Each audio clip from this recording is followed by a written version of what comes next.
ሰላም ሰላም ሰላም ሰላም እንዴት ነህ? አለን ሰላም ነው። እግዚአብሔር ይመስገን። እግዚአብሔር ይመስገን። ሰላም ደህና ነኝ እኔ። አንተ እንዴት ነህ? ደህና ነህ ወይ? ጠዋት ደህና ነኝ። ደህና ነኝ። ምን እንሆናለን ብላችሁ ደህና ነን። ምን እንሆን መንገድ ላይ ነኝ አሁን ከአንድ ሀገር ወደ ሌላ ሀገር። የአንተ ህይወት እኮ ያስቀናል።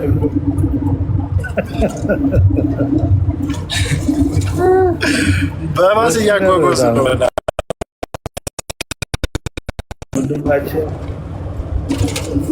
ቆራጭ እየተጓዝኩ ነው። ወዴት ትሄዳለህ? አሁን ማድሪድ ነኝ ስፔን። ከዛ ዛራጎዛ የሚባል አለ ስፔን ውስጥ ነው ያለሁት። ከአንድ ሀገር ወደ ሌላ ሀገር ለመብረር እንትን እያደረጉ ነው፣ እያጓጓዙ ነው።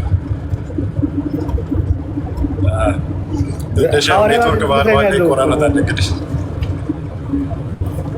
ሐዋርያዊ አገልግሎት ላይ ነው ያለው። ሐዋርያዊ አገልግሎት ላይ እዚህ በለ እውነት ነው። ሰው የለም እንጂ እውነት ነው። እንግዲህ አይ ቲንክ የማን ነው የበርናባስ ወይ ቤተክርስቲያን አለ እዚህ ማድሪድ ውስጥ ነው። ቲንክ የበርናባስ መቃብር ያለበት ምናምን ያለበት ቤተክርስቲያን አለ። ኦፍኮርስ የካቶሊክ ቤተክርስቲያን ነው ግን አለ እና እሱ ላይ እየተመለሱ ነበረ ከትናንት ወዲያ። በጣም እድለኛ ሰው ነው። መዝሙሩን ቀጥልና አሪፍ መዝሙሩን ለመስማት ነው የገባሁት እኮ። ኧረ ከእሱ እንሰማለን። ማዘር ጋር ነኝ ያለው ዛሬ። ኦኬ እሷ ጋር ነው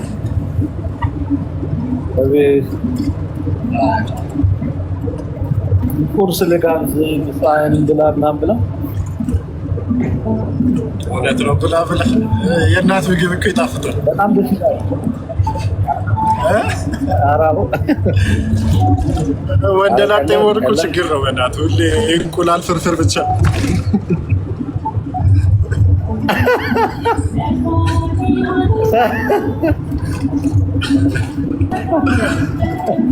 አግቡ፣ በጊዜ አግቡ። እኔ ማለት ዳር ነኝ። አንተማ እንግዲህ እግዚአብሔር ይርዳል። ወደዛው ማርያም ቁጭ በይ። ማዘር በጣም አትመስልም። የእኔ እናት ብታይ ሲያዩት ጨምረሽ አረፍሽ።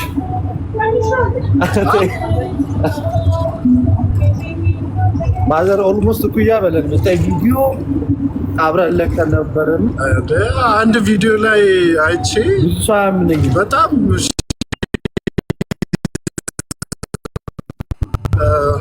ወጣት ነች። በጣም ትመስሉ ፀጉር ገብቶ ማዘር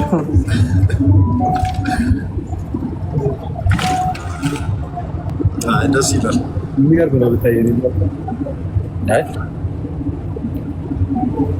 መቼ ነው ወደዚህ የምትመለሰው ማለት ነው? መቼ የምትመለሰው? እቆያለሁ አንድ ከ15 ቀን ምናምን በኋላ ነው የምመጣው። እቆያለሁ። ረዘም ያለ መንገድ ነው የምሄደው። አንተ በጣም መልካም ነው። የእኛ ኑሮ እንደዛ ነው። ትንሽ ስጋት ግን ኦኬ ነው። አብዛኛውን ጊዜ አየር ላይ ነው የምትቆዩት? ትንሽ ቀን ነው እረፍታችን። እሱንም በትንሽ ፋሚሊ ጋር እረፍት ምናምን ታደርጋ አብሪካዶ ቴንክ ዩ እረፍታችን ትንሽ ቀን ነው። በወር 7 ቀን አዲስ አበባ። እሱንም ስራ ካለ ትጠራለህ። እንግዲህ ያስራት ድንገት ስታንድ ባይ ነው።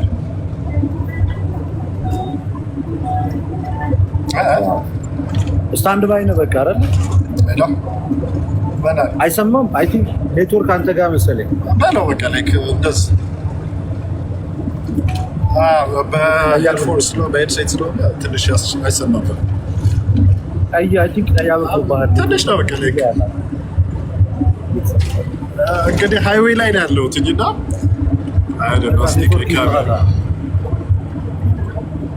ቢኒሻ እንኳን ደህና መጣ። መንገድ ላይ ስለሆነ ይሆናል። ሰላም ልደት ይሄኔ ይሰማል ቢኒ ደህና ነህ ወይ? ልደት ሻንዴ ነህ? በእናትህ ይሰማል? አሎት ይሰማል። ቢኒ ይረብሻል። መኪና ይችላል ዮና እንዲህ ሳገኘ ደስ ብሎኝ ኃይል በል። ሰላም ነው። በቃ በኋላ ድምፅ አለ። በቃ አይጠፋም። እንግዲህ ዝም ብለህ መኳተን አይደል? እንደዚህ እንዳንተ እናቴ ጋር ምናምን ደቅ ብዬ ማውራበት እድል የለኝም ለጊዜው። ታስቀናናለህ ማዘርጋ ምናምን እንዴት ናችሁ? ሰላም ናችሁ? ማዘር ጋር እመጣለሁ። ከዛ በኋላ ቁርሴን ምናምን አጣጥኩ ምሳዬን ቴካዌ ምናምን ይዤ እሄዳለሁ። ኧረ ማዘር ለእኛም የሆነ ነገር ይበል። በዚህ ፒኤችኤል ምናምን ጥሩ ነው፣ ፈጣን ነው። ሰላም ነው። ደስ ብሎኛል ስላገኘው። እሺ እንዴት ነው? ሁሉ ሰላም? ከእኛ ጎን ስለምትሆኑ ምናምን ሁሉ ሰላም፣ እግዚአብሔር ይመስገን ማለት ነው። እግዚአብሔር ይመስገን። ብዙም እኮ እንደውም አንዳንዴ ነው እንጂ እንደዚህ ዘው ብዬ የምገባው ላይቭ። እኛ በጣም የምንከታተለው ዩቲዩብ ላይ ነው እና በቃ ዩቲዩብ ሪከርዳቸው አያበልጠንም እና ሱስ ይዞናል ነው የምልህ። በቃ እዛ ላይ በጣም ይለቀቃል። አዎ በጣም እዛ ላይ በጣም ይለቀቃል አይደል? እኔ እንደውም ብዙም አክቲቭ አልነበርኩም እና እንትን ላይ ቲክቶክ ላይ እዛ ላይ አይቼ ነው ራሱ እናንተን እንደገና ቲክቶክ ላይ እየፈለኩ ፎሎ ማድረግ የጀመርኩት እና በጣም ደስ ይላል። በጣም የምንኮራባችሁ ወንድሞቻችን ናችሁ። በጣም ነው ደስ የሚለን። የሆነ ደረታችንን ነፋ እንድናደርግ ነው ያደረጋችሁ እና የምር በጣም ነው የምናመሰግነው። እኔ ነው የእናንተ ኔትወርክ ነው። ምን አልከኝ? የእናንተ ነው የኔ ኔትወርክ ነው። በጣም ያስቸግራል። አይሰማም እንዴ? እኔ ያስቸግራል። ኔትወርክ እያለ የረብሽ ነገር አለ። አሁን የሁለታችሁ ኔትወርክ እንትን አይደለም ስቴብል አይደለም መሰለኝ። ኤኒዌይ ሰላም ልበልን ብዬ ነው። በቃ እየረበሸ ከሆነ የምትሰማኝ ከሆነ ሌላ ጊዜ በሰፊው እናወራለን። ሁላችሁንም ታችም ላይም ያለው ወንድሜም ሰላም ብያለሁ። እሺ አመሰግናለሁ። ለዚህ እየተሰማ አይደለም መሰለኝ ትንሽ ኔትወርክ መንገድ ላይ ስለሆንኩ እኔ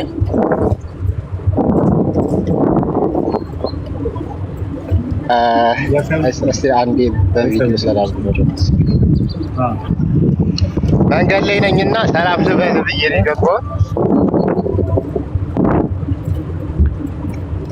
በቃ ሌላ ጊዜ እናወራለን። አመሰግናለሁ ስላስገባኝ። ዋይፋይ ላስተካክል። ሰላሙን እሺ።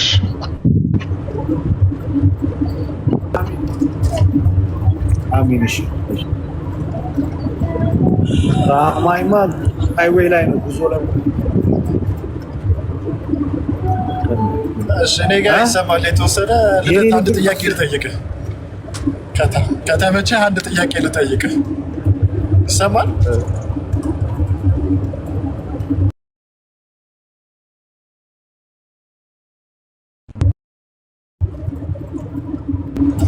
እሺ ብዙ ሳገኛቸው የምጠይቃቸው ጥያቄ ነው። የኔ ነው የአንተ ይመስል እኔ ጋር ኦኬ ነው ያለው፣ ኔትወርኩ አሪፍ ነው ያለው። አንተ ነው የምጠይቀው ከመጽሐፍ ቅዱስ ላይ በጣም አድማየር የምታደርጉት ከብሉይ ኪዳን እና ከአዲስ ኪዳን አንዳንድ ሰው እንደ ምክንያቱ ማለት ነው ከክርስቶስ ቀጥሎ ከእመቤታችን ቀጥሎ አድማየር የምታደርገው ወይም በጣም በህይወቱ ወይም በሰራው ስራ ሊሆን ይችላል ወይም በህይወቱ በጣም የምታደንቀው ሰው ማለት ነው።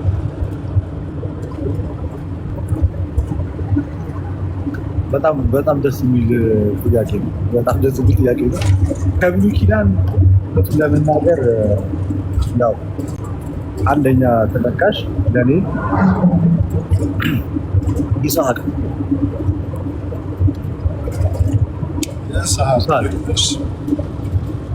ይስሐቅ ይለይልኛል በጣም ከአዲስ ኪዳን እንደ ዮሐንስ ወንጌላዊ የሚሆንልኝ የለም። ይሰማል ድምጼ?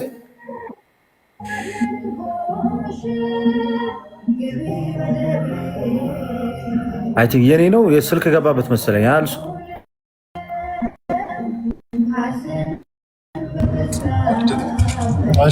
አንድ ያልሰማው የአዲስ ኪዳን ማን አልክ? ተመለክ የአዲስ ኪዳን ወንጌላዊ ዮሐንስ የሚያክል ለኔ ወንጌላዊ ዮሐንስ እኔ ሁሉም ሰው ዮሐንስ ሲለኝ በጣም አንደኛ ዮሐንስ ሁለተኛ ጳውሎስ ነው። ያንተ ንገረኝና እኔ እነግርሃለሁ። ከዛ ለምን ዮሐንስ እንደምን ኦብቪየስ ነው። ልክ ዮሐንስ ማለት የዮሐንስን ወንጌል ስትመለከተው የክርስቶስን አምላክነት ጥግ ድረስ የነገረ መለኮት ያለበት የነገረ መለኮት እውቀት በቤተ ክርስቲያናችን ውስጥ ያለው ስም ጌታን እስከ መስቀል ድረስ የወደደ የታመነ እስከ መስቀሉ ድረስ አብሮ የነበረ ሰው ቢሆን ወንጌላዊ ዮሐንስ። መልእክቶቹን ብታነባቸው እጅግ የበሰሉ የነገረ መለኮት፣ የነገረ ስጋዌ፣ የነገረ መዳን፣ የክርስቶስን አምላክነት በደንብ አድርጎ አስፍቶ ያስተማረ በጣም የተለየ ሐዋርያ ቢኖር ወንጌላዊ ዮሐንስ። ሚንዋይል ሐዋርያው ቅዱስ ጳውሎስ ታወርድ ነበር። የእሱ ደግሞ በሄደበት አቅጣጫ ሐዋርያው ጳውሎስ በሄደበት አቅጣጫ ደግሞ ስታስበው በጣም ነው ለወንጌል ያለው ቅናት፣ ለአሕዛብ የደረሰው መድረስ፣ ትጋቱ ምኑ ስታይ ደግሞ ሐዋርያው የምርም በቃ የዮሐንስ በረከት ያደረበት የወንጌላዊ ዮሐንስ በረከት ማለት ግን ወንጌላዊ ዮሐንስ እሱን የሚያክል እኔ እንዳልከው ወንጌላዊ ዮሐንስ የእውቀቱ ጥግና የትህትናው ጥግ የማይገናኝ ሰው ታውቃለህ አይደል? እውቀቱ ላይ ትህትናው ደግሞ መሬት የወረደ ሰው እንደተጻፈው ክርስቶስ እንዳስተማረው ሰው የኖረ ሰው ብትለኝ ዮሐንስ ነው። እና የእውቀቱ ጥግ ሌላ ለብል ነው። ይሄ ከሐዋርያት ለማበላለጥ ምናምን ሳይሆን አንደኛ ከእመቤታችንም ጋር ሁሉም ሲሰብኩ ሐዋርያዊ ተልእኮ በየሀገሩ ሲሄዱ እሱ አልሄደም። አብዛኛውን ጊዜ በእስር ነው ያሳለፈው። የተሰቃየው ስቃይ ከባድ ነው። አሁን ጳውሎስ እና ዮሐንስን ስታይ ጳውሎስ የታሰራትን፣ የተመታትን፣ የተገራፋትን ሁሉ ጽፏል። ዮሐንስ ከነ ሄሬኔዎስ ነው የምትማረው የተሰቃየውን ስቃይ እንጂ ምንም የጻፈው ነገር የለም። እሱ ስለ ራሱን አደብዝዞ ዮሐንስ ወንጌል ላይ ዮሐንስ የሚል ስም አታገኝም። ታውቃለህ አይደል? ዮሐንስ እንደምታገኘው ያ መጥምቁ ዮሐንስን እንጂ የእሱን ስም አታገኝም። እና ኢቭን ዮሐንስ እንደጻፈ የምታውቀው ዮሐንስን ወንጌል ሌሎቹ ወንጌላውያን የጻፉትን አይተህ ነው። አሁን ለምሳሌ የመጀመሪያ ላይ ሲጠሩ እንድርያስ እና ዮሐንስ ነበሩ አይደለም? ሲጠሩ የመጀመሪያዎቹ እነ እግዚአብሔር በግ ብሎ መጥምቁ ዮሐንስ ሲናገር ከዛ በኋላ ሌላኛውም ደቀ መዝሙርና እንድርያስ ብሎ ነው ሜንሽን የሚያደርገው እና ራሱን በጣም አውርዶ እታች ደብቆ ነው የጻፈው። ሲጽፍ ወንጌል አይጠቅስም ስሙን፣ እንደ ሶስተኛ አካል አድርጎ ነው ራሱን የሚጽፈው። እና ማቴዎስ ወንጌል ላይ አንብበ ነው ዮሐንስ እንደሆነ እንድርያስ እና ዮሐንስ እንደሆነ የምታውቀው ሌሎቹን ወንጌሎች አንብበ ነው። እና ፉል ፒክቸር ይሰጥሃል ሲጻፍ። ሲኖፕቲክ ጎስፕል አይደለም የሚባሉት ሶስቱ ወንጌላውያን የጻፏቸውና ዮሐንስ የጻፈበት ወይ በጣም ይለያያል። መጨረሻ ላይ ነው የተጻፈው።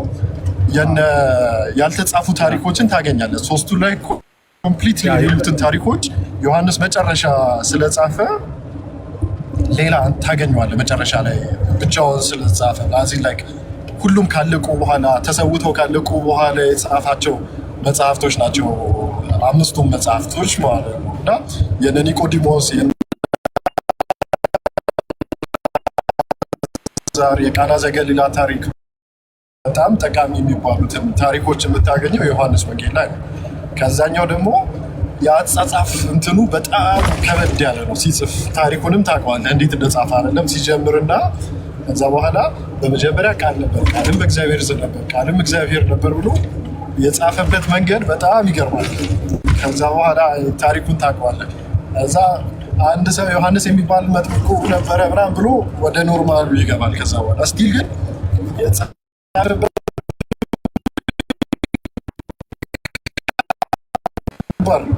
ቀደም እንዳልከው መልእክታቱም ሲጻፉ ለግለሰቦች እና ለቤተክርስቲያን የተጻፉት አይደለም፣ ለሮምና ለሚባል ሴት የተጻፈ ምናምን ናቸው እና ትንሽ መሆናቸውን አይተህ አታቀላቸውም። በጣም ጠለቅ ያለ ሚኒንግ ያለው ሲጻፉ ሴም ቲንግ ራእዩን ጋር ስትሄድ አሁን እንትን ላይ ስታገኝ ወንጌሉንና ራእዩን ስታነጻጽር ወንጌሉ ላይ ወደ ደረቱ የሚጠጋውን ክርስቶስ ይሄ ሰውነት ስጋ የለበሰውን ክርስቶስ ታገኝበታለን።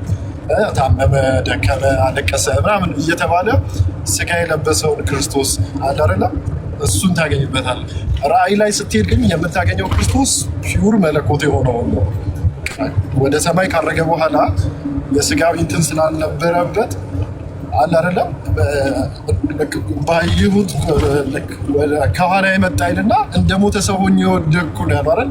ወደ ደረቱ ሊጠጋ ሲያቅፈው የነበረው ሐዋርያ እንደ ሞተ ሰው ሆኜ የወደቅኩ ሲል ምን ያህል የመለኮት ዲቪኒቲውን ነው የሚያሳየው እዛ ጋር። እና ሁለቱን ስታነጻጽር ያለበት የክርስቶስን ሰብአዊነቱንና መለኮታዊውን ኔቸር ስታነጻጽር ያለበት ፐርፌክት ኮምቢኔሽን ይሰጣል ሁለቱን ስታነብ። እና ዮሐንስ በቃ እንዳልኩ የትህትናው ጥግ እና የእውቀቱ ጥግ የማይጋር ብዙዎቻችን እንዴት ነው ትንሽ እያወቅን ስንመጣ ወይ እውቅና ሲመጣ የሆነች ነገር ስትመጣ ልባችን በዛ ልክ ይወጠራል። ዮሐንስ ግን ባለው የእውቀት ልክ በጣም የወረደ ሰው፣ ትህትናው የሚገርመኝ ሐዋርያ ለዛ ነው የምወደው አንደኛ። እና ብዙ ሰው ዮሐንስ ሲል ደስ ይለኛል። እኔ የሚወደው ሰው ሳይ ሳምቲንግ አባውት ዩ ስለ አንተ የሆነ ነገር ይነግራል የምትው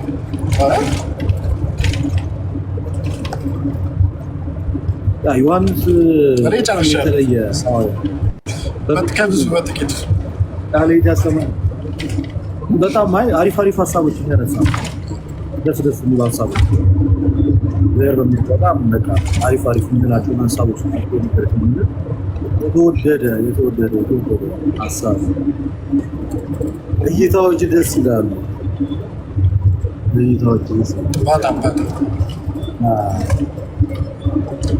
በሁለተኛ ደረጃ ጳውሎስ ነው። ጳውሎስ እንግዲህ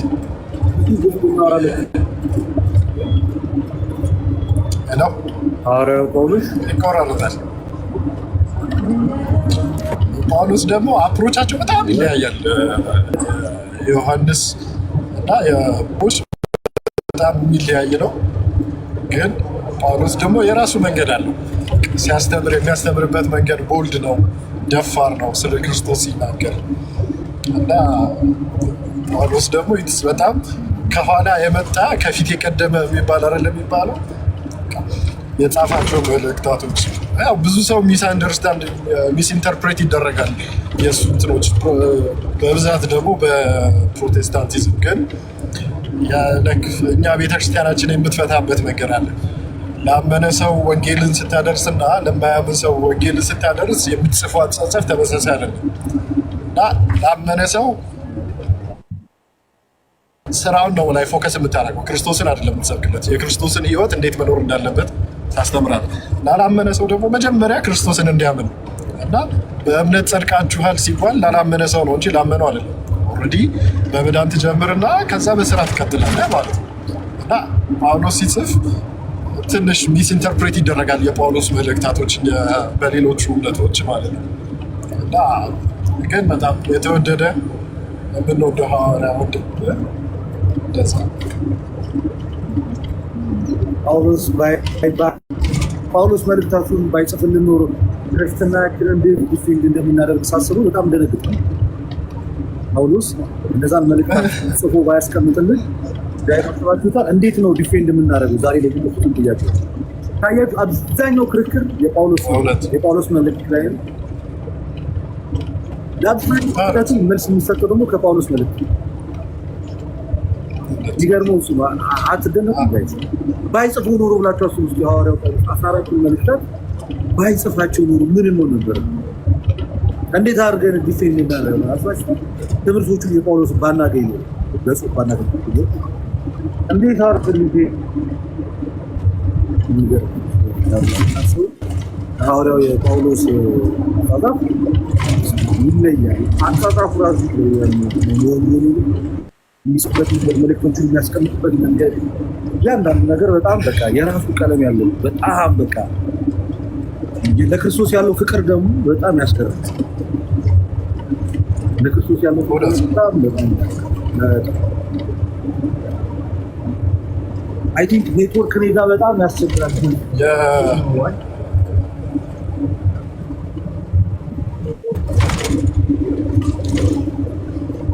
ወደ ውጭ ይጣል። እሺ እኔ ጋር አንተ ጋር መሰለኝ እየተቆራረጠ ያለው። አሁን ውጭ ነው ኔትወርክ ያለው እናንተ ጋር? ኦኬ ነው። እኔ ጋር የተሰማኝ ነው። መሀል መሀል ላይ አንዳንዴ ይቆራረጣል እንጂ ኦኬ ደህና ነው። ልጆቹን ቼክ አድርጋቸው አስቀምጡልኝ። አንጥሩ ነው አሁን የሚሰማት ምንድን ነው ማለት ምንድን ነው የሚለቀቅሽበት ይሰማል እንደዛ ከሆነ እና ዛሬ ሳናስበው በጣም በሚገርም ሁኔታ ስለ ሁለት ትልልቅ ሐዋርያት አነሳናል። ሐዋርያው ቅዱስ ጳውሎስ እና ስለ ዮሐንስ በጣም እና እንግዲህ በደንብ አስተምሩን። እናንተ ናችሁ በእውቀት ያላችሁት። እዚህ ስትመጣ እንገናኝም ታዲያ እንገናኝ። እኔ ደስ ይለኛል። በራት ቁጭ ብዬ መማር ደስ ይለኛል ከእናንተ እና ብዙ ጊዜ ላይቭ ላይ እከታተላለሁ የእናንተ ትምህርቶች። ምሳ እንብላ እስኪ። ቁርጥ እወዳለሁ ስትል ሰምቻለሁ። ጋብዘኝ።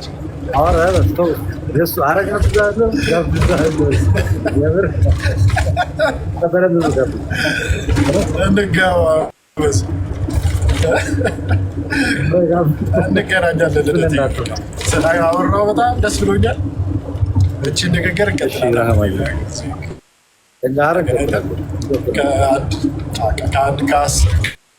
ከ15 ቀን በኋላ እመጣለሁ። ካለ ብንገናኝ ደስ ይለኛል። ማገኝ አስቀምጥልኝ ስልክህን በውስጥ። እሺ አሁን ስትወጣ ስልክህን በውስጥ ቴክስት አደርግልሃለሁ። በቃ ሰላሙን ስላገኘሁ ደስ ብሎኛል። አንድ ካፌ ነሽ። ቻው ልደቴ። ሰላም